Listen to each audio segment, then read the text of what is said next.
Hello everyone, welcome to our final video. Today we will show you our application which we have been making during this entire period. Let me walk you through today's blueprint, which is the content of this video.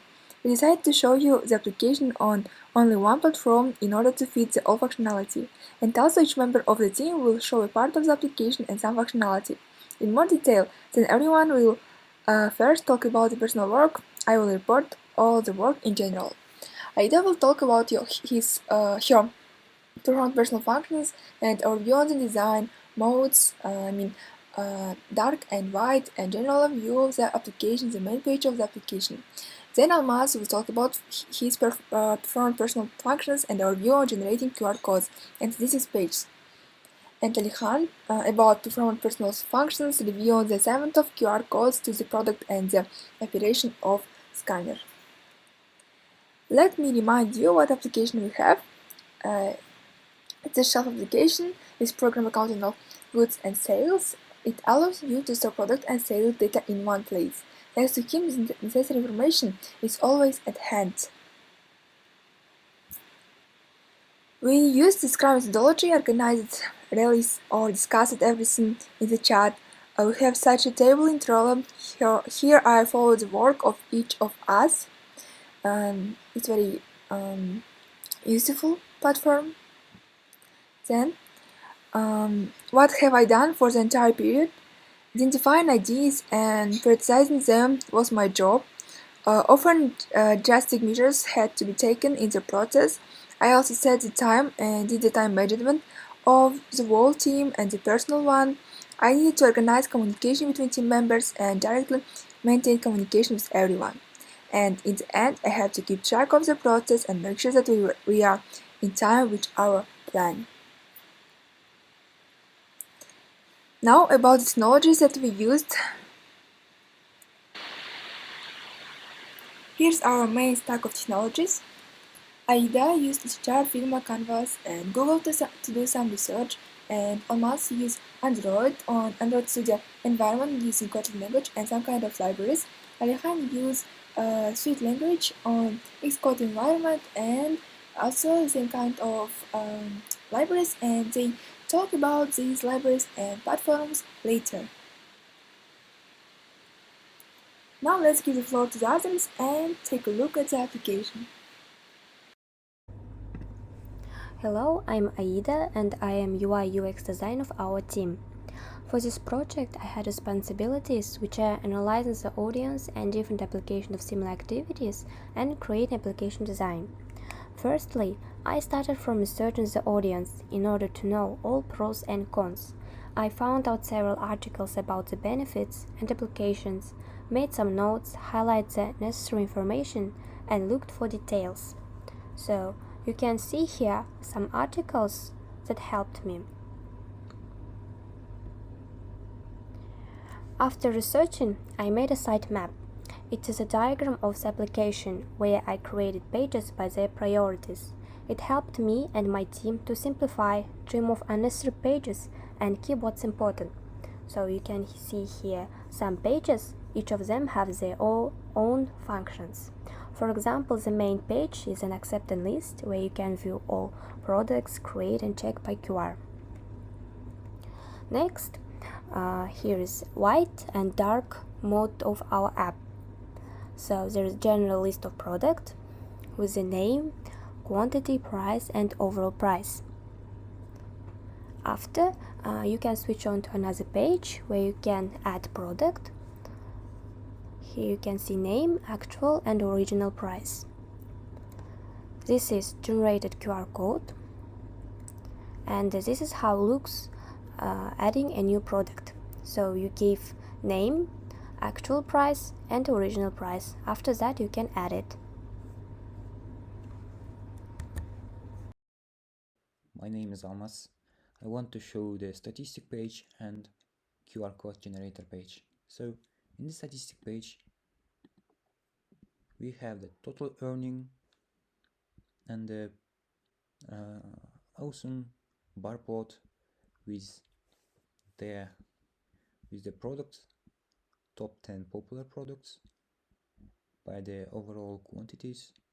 If you select this bar, we can see the product detail with the actual price and original price.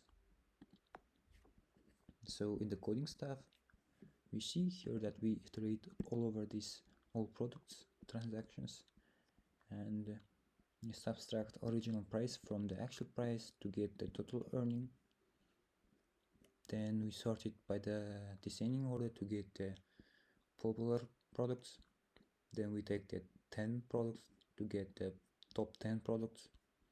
And also we apply the simple logic to show the statistics. Then also we can zoom in out by vertical or horizontal axis, like this. Yes. Then it was the statistic page. Then we go to the generated page, generate PDF page, in the all product page. So we click the generate PDF. It needs some time to generate all the QR codes and PDF. So in the PDF page we don't have the headers and the footers because we don't need it. We just need a body. So we apply the body to get this nicely formatted views. So if you click the next button, we go to the PDF viewer page. We can view the PDF. From this PDF, we can print the PDF by using the print button. So we have two options: save it as a PDF or print it. But we don't have the printers yet. I select the save as PDF. So in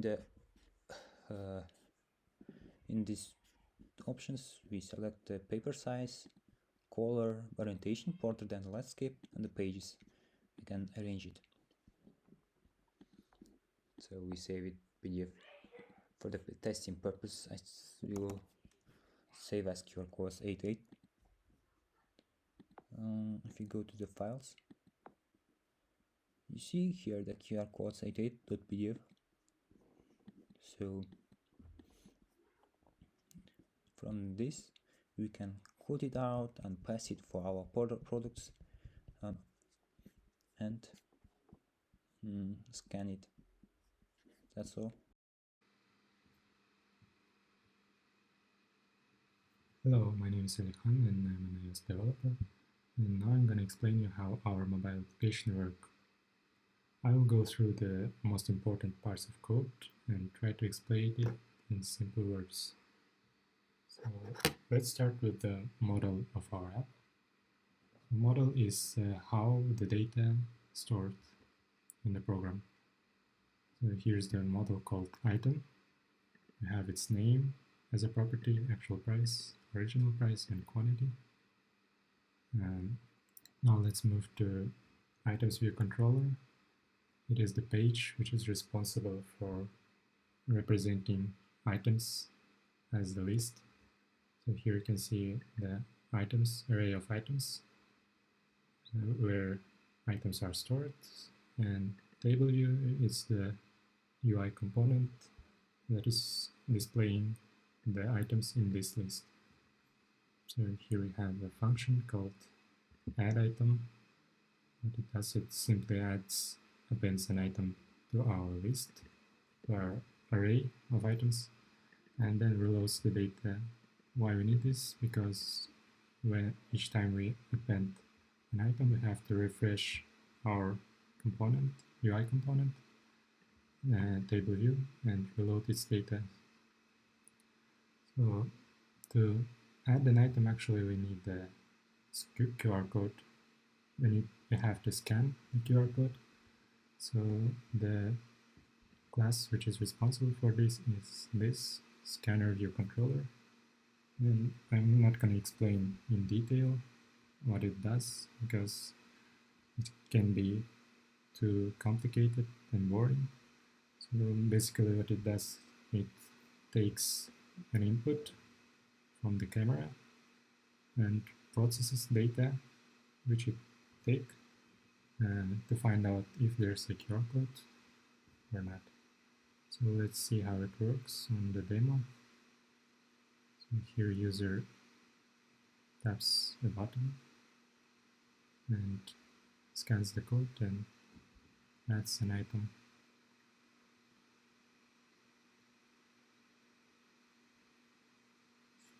It's the video.